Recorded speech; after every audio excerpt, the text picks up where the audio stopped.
Lots of different types of solids, right? We have ionic solids, which are things like salt, okay, sodium chloride. We have metallic solids, which are metals that we know of, iron, silver, copper, that kind of stuff. We can have molecular solids, so things like water or iodine. Then we have some more interesting things like network solids, like diamond or graphite, something like that. And then we can have amorphous solids, which can be different types of these above, but they don't have a crystal structure. So we'll talk about what that means a little bit later. So how we define these things is by how they're put together, how they're bonded together, right? So ionic solids are connected by ionic bonds, right? So positive, negative Coulombic interactions. Positive sodium attracted to negative chloride, and then how does that propagate through space in a three-dimensional arrangement, okay? Metals are put together through metallic bonding, which, if you remember molecular orbital theory from the very, very end of Gen Chem 1, metals are a closely related thing to that molecular orbital theory. It's actually called band theory that helps hold those things together. Metallic bonding is kind of interesting. We'll talk about that. Molecular solids are held together through intermolecular forces. So that's the hydrogen bonding or the dipole-dipole force or the dispersion force, that stuff, okay? Network solids are held together by actual chemical bonds, and that's why something like diamond is so strong, is because it's held together by a chemical bond, which remember is what? 100 times stronger, 10 times stronger than, say, intermolecular forces, right? And then we'll talk about those amorphous things when we get to them, right? This is a picture of zinc sulfide. You can see that there's some kind of periodic nature to how the arrangement of those atoms here, and that's something we want to talk about in this chapter. So molecules or atoms or ions, depending on what type of solid we're talking about, are locked into a crystal lattice. Your particles are close together, and so there's really strong intermolecular forces present in these things. Sometimes it's ionic bonding that holds it together, okay? As far as, let's do it this way. So that we have solids, and then we can have crystalline solids, and we can have amorphous solids. Sure, that's how you spell it. And then under crystalline solids, we can have ionic, molecular, metallic, whatever it happens to be, okay? The difference between the two, primarily, is the ordered arrangement of the atoms. If we have this ordered arrangement, this copy and paste arrangement of atoms, then it's a crystalline solid. If we don't, if there's no order to how the molecules are there, atoms are there, then that's an amorphous solid. Amorphous solids look like liquids that got stuck in place, right? So sometimes molecules are close together, sometimes they're further apart. But a crystalline solid has got a nice ordered arrangement. Here's an atom, here's an atom, here's an atom. And a nice distance between those atoms is the same every time, okay? So when you have that crystalline solid like that, you get this highly ordered, rigid, incompressible thing.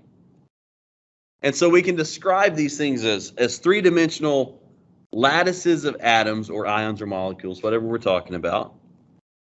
And the smallest represented repeat unit within that lattice is called the unit cell, right? So we can talk about the unit cell as being that smallest repeating unit in these solids. And it's gonna have the symmetry and the stoichiometry of whatever compound it is we're dealing with, right? It's interesting, we can draw more than one unit cell for a solid.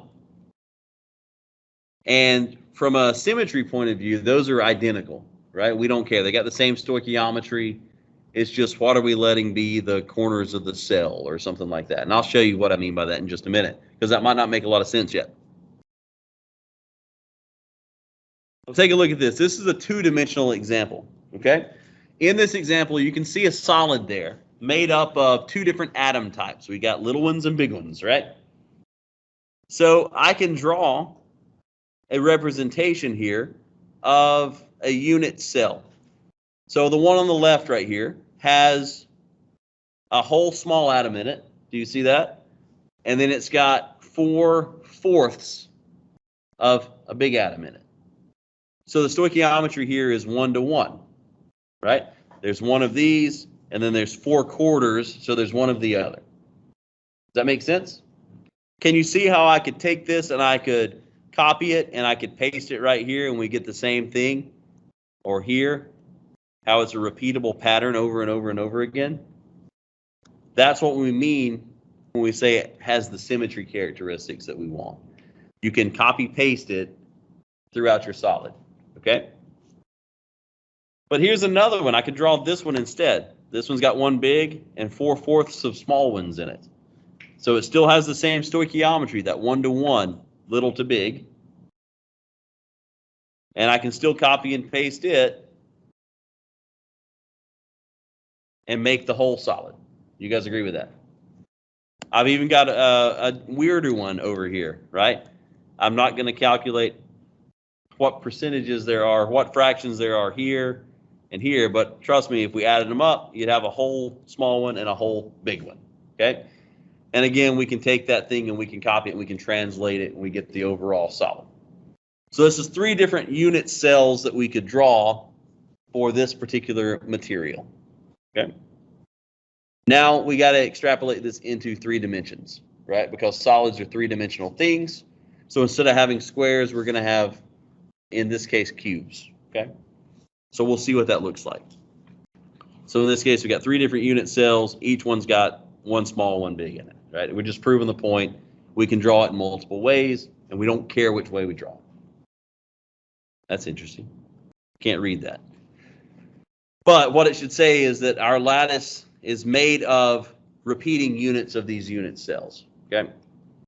So in nature, in reality, there's a bunch of different types of crystal systems and unit cells, all right? There's 7 basic crystal systems. We're going to look at the simplest one in this class, which is the cubic system, okay? So all the things that we look at in this class are going to be 3-dimensional arrangements of cubes in order to create our solid. Some things aren't that. Some things have a hexagon, right? They're hexagonally close packed, or they have a rhombohedral symmetry or a tetragonal symmetry.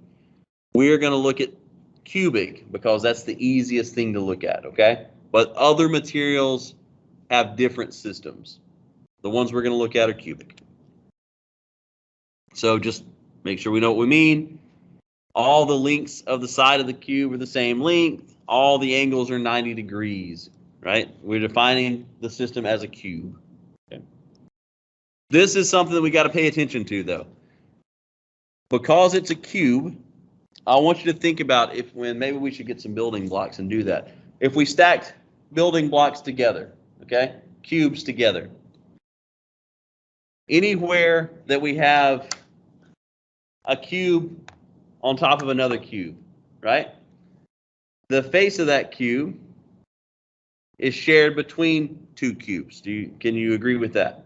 So if we had an atom centered on that interface, half of it would be in the cube below, and half of it would be in the cube above, right? So within this one cube, then, we would have half an atom on that face. Does that make sense? Now I want you to think about the edge of a cube. The edge of a cube touches 4 cubes, including itself. So if we had an atom here, then only 1/4 of that atom would be inside the cube. And if we had an atom here on the corner, only 1/8 of the atom would be inside the cube because it touches all the other cubes, right? So that is some math that we're going to have to kind of keep track of. When you're on the corner, you're going to contribute 1/8 of an atom. When you're on the face, you're going to contribute 1/2 of an atom. And when you're on a side, you're going to contribute 1/4 of an atom. Okay? And I'll show you some pictures that'll make that make a little more sense. And this is why, right? Because if we look at how they touch each other, we can see that they're sharing among all these different cubes. Okay? So what we're doing is we're building a coordinate system here to talk about placements of atoms in solids. Okay? By the way, the length of the side of one of these cubes has a name. It's called the lattice parameter. Okay? There are 3 different types of cubic unit cells. There's what we call the primitive cubic, also known as simple cubic. And it looks like this. Atoms are only on the corners of the cube. So again, it goes by either name, simple cubic or primitive cubic. Okay. Then we can have something called body-centered cubic, where it has atoms on the corners of the cube and an atom in the middle of the cube.